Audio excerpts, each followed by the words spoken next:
화면에 보시는 경매 사건은 24년 6월 4억 1,500만 원의 낙찰을 받았으나 대금 미납을 했습니다. 보증금 약 3,400만 원을 날린 셈인데요. 이 물건 외에도 실제 경매 물건을 보다 보면 대금 미납한 사건을 심심치 않게 볼 수 있습니다. 전국적으로 보면 잔금 납부를 포기한 재매각 물건이 700건이 넘습니다.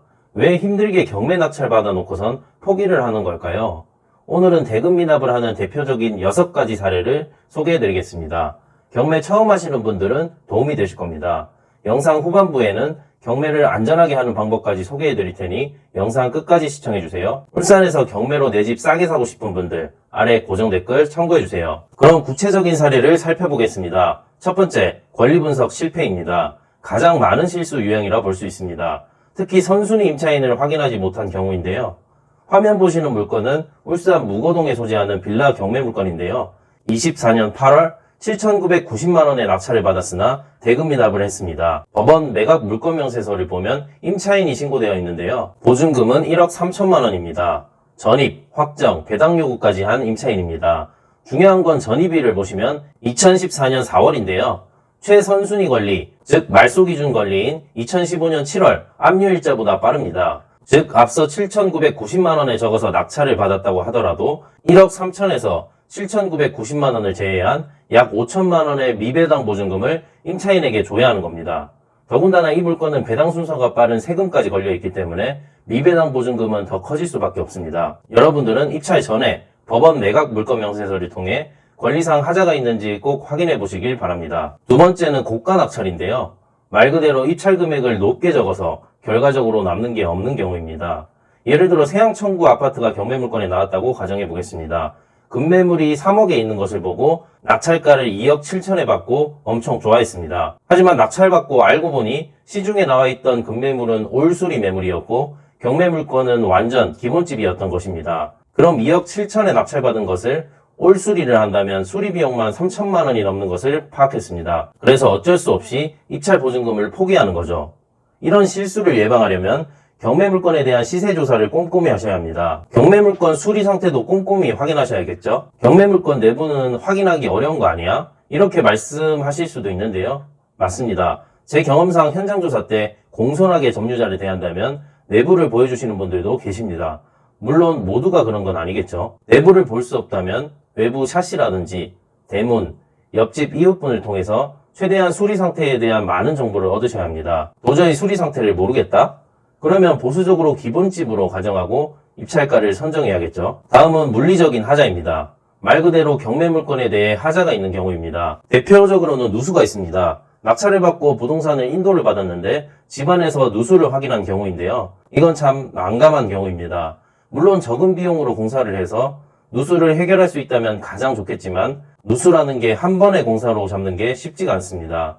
특히나 정신적으로 스트레스가 크죠. 이런 피해를 막기 위해서는 입찰 전 현장 조사가 중요합니다. 특히 30년 넘은 구축 물건들은 더 꼼꼼하게 조사하셔야 합니다. 가장 좋은 건 살고 있는 점유자에게 누수가 있는지 확인하시는 게 제일 좋고요. 그게 안 된다면 아랫집, 윗집, 관리사무소를 통해 누수가 있는지 꼼꼼히 물어보셔야 합니다.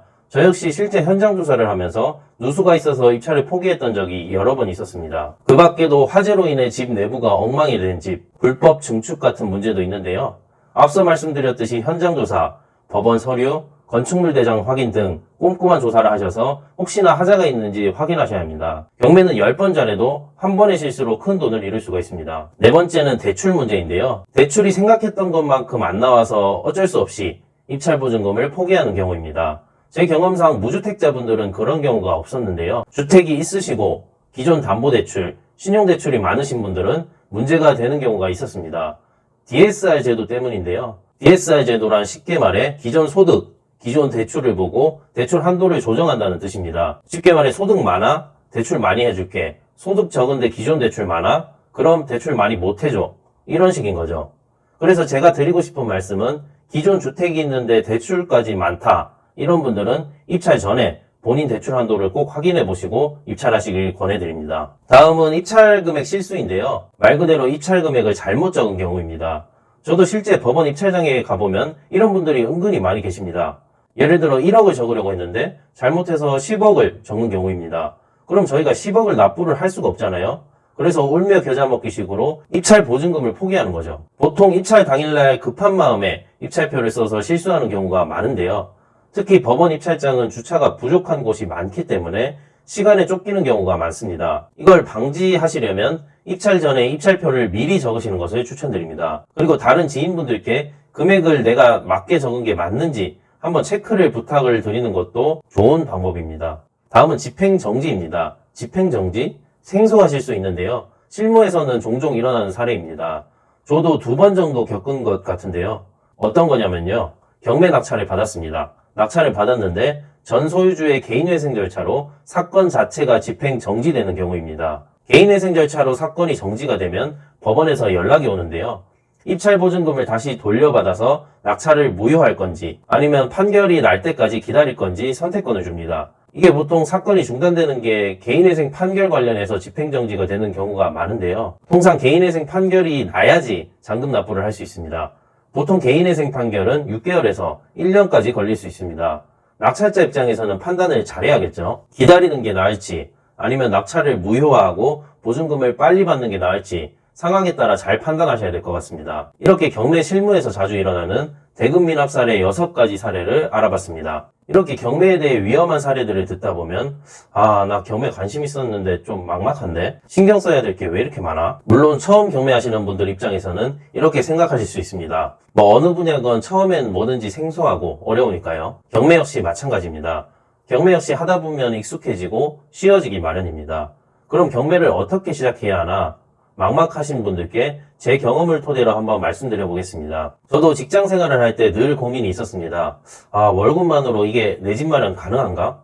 나도 투자를 좀 해야 될 것 같은데. 주식은 너무 어렵고 부동산 쪽에 관심이 가긴 하는데 유튜브를 통해 부동산 컨텐츠를 보던 중 경매라는 것이 눈에 띄었습니다.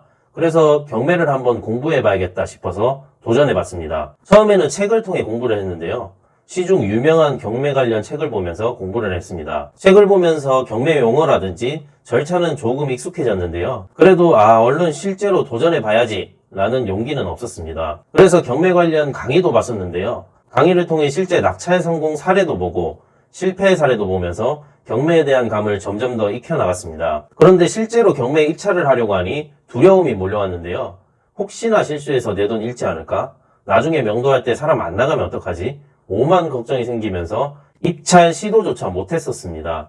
아마 저와 같은 분들 계실 겁니다. 이렇게 경매 공부한 시간과 돈 모두 날렸었죠.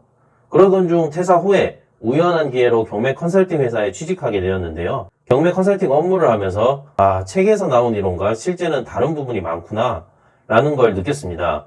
그리고 경매라는 게 첫 입찰부터 낙찰 후 명도까지 빠르게 한 사이클을 경험하는 게 가장 중요하다는 것을 느꼈습니다. 여러분들도 경매에 관심은 있는데 막상 해보려니 막막하시거나 시간이 없어서 입찰 시도조차 못하시는 분들 많이 계시죠? 물론 경매는 혼자 공부해서 입찰하시는 게 가장 좋습니다.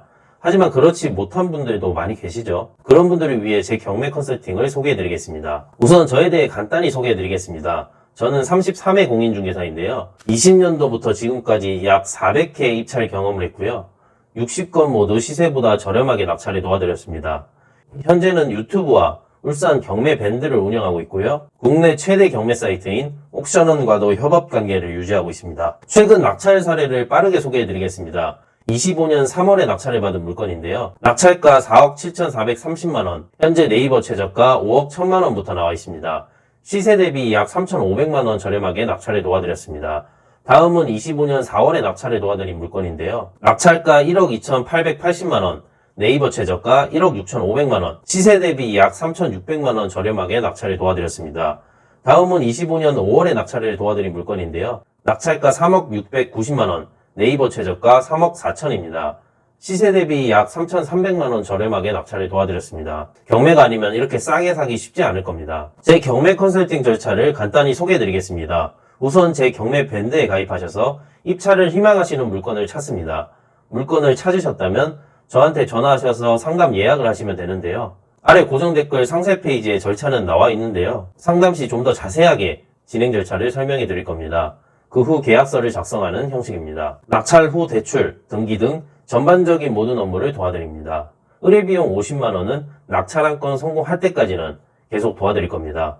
혹시나 권리 분석 실패로 피해 금액이 발생한다면 모든 피해 금액과 컨설팅 비용을 100% 환불해 드리겠습니다. 앞서 말씀드렸듯이 경매는 혼자 할 수 있으시면 혼자 하시는 게 가장 좋습니다. 다만 전문가를 통해 안전하게 낙찰받고 싶은 분, 시간과 비용을 아끼면서 단기간에 경매로 성과를 내고 싶은 분들은 의뢰를 한번 고민해 보시길 바랍니다. 자세한 경매 컨설팅 절차는 아래 고정 댓글 참고해주세요. 최근 대선으로 정권이 바뀌었는데요. 제가 부동산에 관심을 가지기 시작한 때를 돌이켜보면 문재인 정권부터였는데요. 그 시절 부동산 정책을 보면서 이게 정상적인 부동산 정책이 맞나? 라는 의구심을 많이 가졌었습니다. 그래서 부동산을 공부하면서 느낀 게 이게 정권에 따라서 부동산 정책이 이렇게 다를 수 있구나 라는 걸 경험하고 회의감도 좀 많이 느꼈습니다. 이제 진보 정권이 정권을 잡게 됐는데요. 그간 부동산 정책들을 보면 개인적으로 걱정이 좀 많이 됩니다. 똘똘한 한 채 선호 현상이 가속화될 것 같은데요. 부동산뿐만 아니라 경제, 안보, 사회 전반적인 영역에서 걱정이 됩니다. 여러분들은 어떻게 생각하시나요? 오늘은 경매 대금 미납 사례들과 제 경매 컨설팅에 대해 소개해드렸습니다. 영상이 여러분들께 도움이 되셨으면 좋겠습니다. 울산 부동산과 경매 시장에 관심 있으신 분들은 제 채널 구독하셔서 유용한 정보 받아가셨으면 좋겠습니다. 영상 시청해주셔서 감사하고 다음에도 더 좋은 정보로 찾아뵙겠습니다. 감사합니다.